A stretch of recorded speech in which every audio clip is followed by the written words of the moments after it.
ముక్కోటి ఏకాదశి శుభాకాంక్షలు. ఇంట్లో మొదటి పండుగ మణిద్వీప నిలయంలో మొదటి పండుగ కదమ్మా చిట్టలి. హ్యాపీ. అమ్మ అనుగ్రహించిన ఇల్లు మణిద్వీప నిలయం. అమ్మ అనుగ్రహంతో మొదటి పండుగ చేసుకోగలుగుతున్నాను.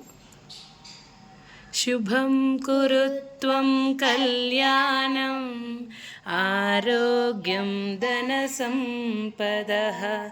శుభం కురుత్వం కళ్యాణం ఆరోగ్యం ధన సంపదః. శత్రుబుద్ధి వినాశాయ దీపజ్యోతి నమోస్తుతే. దీపజ్యోతి నమోస్తుతే. దీపజ్యోతి పరబ్రహ్మ. దీపజ్యోతి జనార్దనః. దీపో హరతు మే పాపం. సంధ్యాదీప నమోస్తుతే.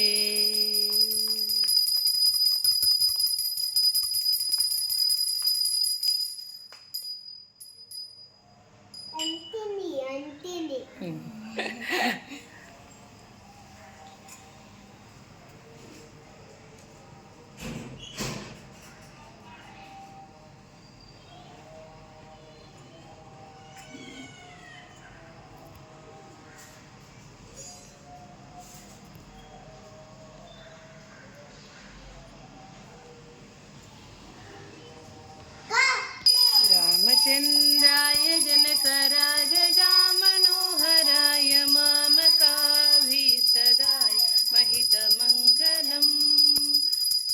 रामचन्द्राय जनकराजजाम मामकाभीष्टदाय महितमङ्गलम्.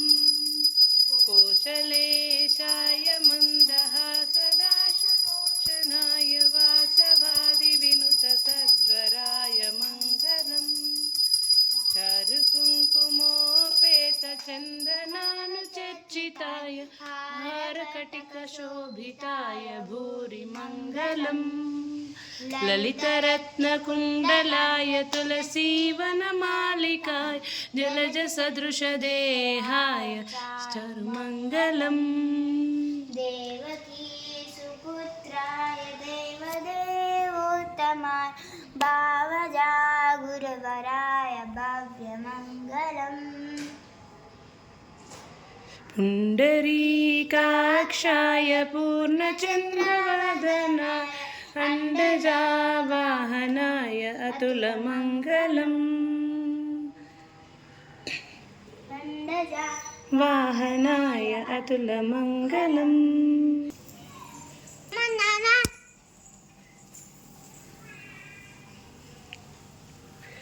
धूपम् आग्रापयामि.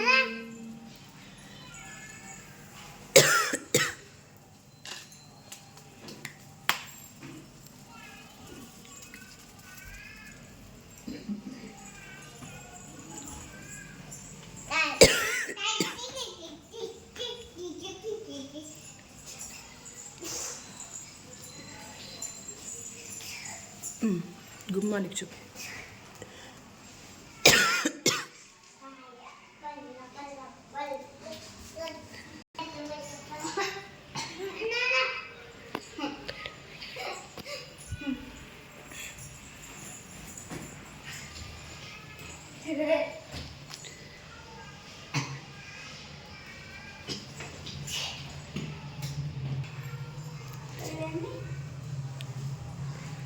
ఫ్రూట్స్.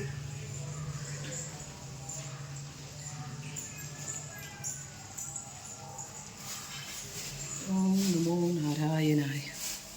ఓం నమో నారాయణాయ.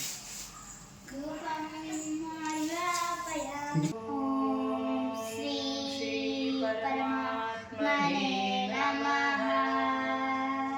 అత ప్రథమోऽధ్యాయః अर्जुन विषादयोगः.